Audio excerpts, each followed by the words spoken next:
This 15-inch square piece of fabric can give you nearly 8 feet of continuous bias tape, and I'm going to show you how. First, take your square, I've done this face down now, and you want to cut a line diagonally. So when you do that, we've got 2 pieces, right? Here's where the trick comes in. I'm going to match this edge to this edge, and I'm going to do that by just swapping places. So now this is a parallelogram, like in old geometry. So this is the key to it. You want to stitch a seam down this row right here, 1/4 inch seam allowance, press it open. So when you do that, here's what you get. Now look, these are the long edges here. These are our bias cut edges.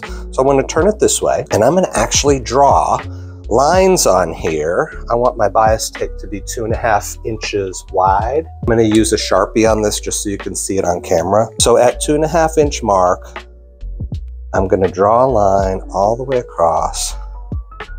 And I'm going to do another one, 2.5 inches up from that. The last one, 2.5 inches. Now, I chose a 15-inch square because that'll leave me in exactly 2.5 inches on this end then, so we didn't waste any fabric. So here's what we're going to do next. Take this piece and flip it over and bring these points, fold these points in to the seam line, like this and like this. Now, isn't that pretty? It looks like these lines line up, right? We don't want them to line up. What we want is to have these offset. So I'm going to pull these and skew this so the second line matches up with the first line. Do you see that? I have an extra here and I've got an extra there. Now, the key to this is pull it an extra 1/4 inch. Very important. Why?